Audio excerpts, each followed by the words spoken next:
अस्सलामुअलैकुम वरहमतुल्लाहि वबरकातुहू। आज हम आपको कुछ बीवी के अपने शौहर पर हुकूक बताते हैं। शौहर के हुकूक तो सबने सुने ही हैं, सबको मालूम ही है, लेकिन ज़्यादातर लोगों को बीवी के हुकूक नहीं पता है। तो आज हम आपको बीवी के कुछ हुकूक अपने शौहर पर बताते हैं।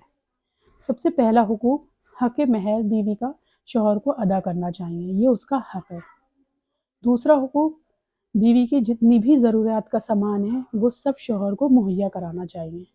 सिर्फ कपड़ा और खाना ही नहीं, जितनी भी चीज़ें होती हैं उसकी ज़रूरत की, अपने लायक जिस लायक वो है वो सब चीज़ें उसको मुहैया कराना चाहिए। एक अगर शौहर कहीं भी सफ़र पर जा रहा है तो उसको अपनी बीवी के लिए अपनी हैसियत के हिसाब से तोहफ़ा लाज़मी लाना चाहिए। ये भी बीवी का हक़ है और ये काम उसे करना चाहिए। एक बेवजह अपनी बीवी पर सख्ती नहीं करना चाहिए, जो आजकल मैंने देखा है, सब में नहीं लेकिन कुछ मर्दों में, कि ये एक आम सी बात बना ली है कि इस चीज़ नमक कम है, मिर्च ज़्यादा है, ऐसा नहीं, ऐसा ये नहीं करना चाहिए। बेवजह सख्ती अपनी बीवी पर नहीं करना चाहिए, ये भी उसका हक़ है।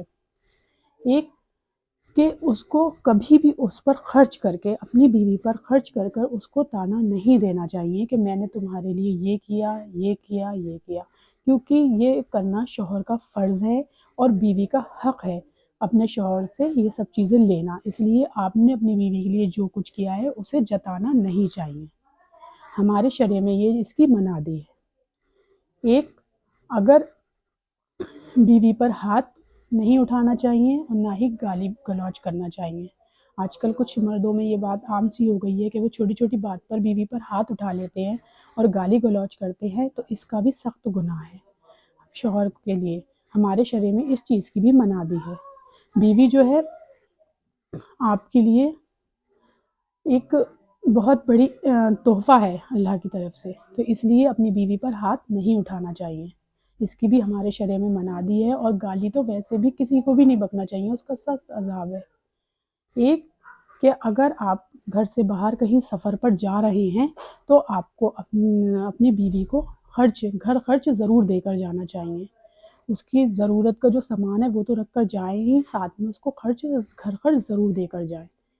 एक, अगर बीवी रूठती है तो उसको मनाना शौहर का हक़ है, शौहर का फ़र्ज़ है, ये बीवी का हक़ है। बीवी का रूठना हज़रत आयशा रज़ियल्लाहु ताला अन्हा की सुन्नत है और बीवी को मनाना हमारे आका मोहम्मद मुस्तफ़ा सल्लल्लाहु ताला अलैहि वसल्लम की सुन्नत है। इसमें कोई भी शौहर छोटा नहीं हो जाता है और ना ही ये है कि हम झुके आपके आगे या हम झुके। बीवी को शौहर मना सकता है, ये हमारे शरीय में सुन्नत है।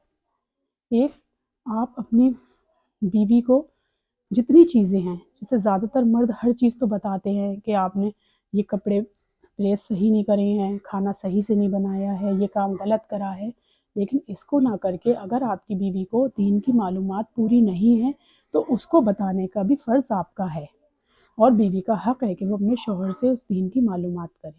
तो जितनी भी दीन की ज़रूरी मालूमात है, जैसे नमाज, फ़र्ज़ रोज़े, ज़कात, हैज़ व नफ़ाज़, ज़कात, हज, ये सब चीज़ें जितनी भी हमारे दीन की ज़रूरियात की चीज़ें, बातें हैं, वो शौहर को अपनी बीवी को बताना चाहिए। एक, बीवी को कभी भी किसी के सामने ज़लील नहीं करना चाहिए। जैसे ये तो एक बात बड़ी आम सी हो गई है, लोग ज़्यादातर शौहर अपनी बीवी को 4 के सामने ज़लील करते हैं कि ये ऐसा नहीं है, ऐसा है, वो तो सख्त मनादी है और हमारे शरीय में ये बातें नहीं हैं। आपको अगर अपनी बीवी से कोई शिकायत है या कुछ भी है तो आप बंद कमरे में उसे कह सकते हैं, समझा सकते हैं, लेकिन कभी भी किसी के सामने उसे ज़लील नहीं करना चाहिए। ये हमारे कुछ बातें थीं और बाकी आप बताएँ कि बीवी के और क्या-क्या हुकूक होते हैं, वो आप हमें कमेंट्स करके बताइएगा। अल्लाह हाफ़िज़।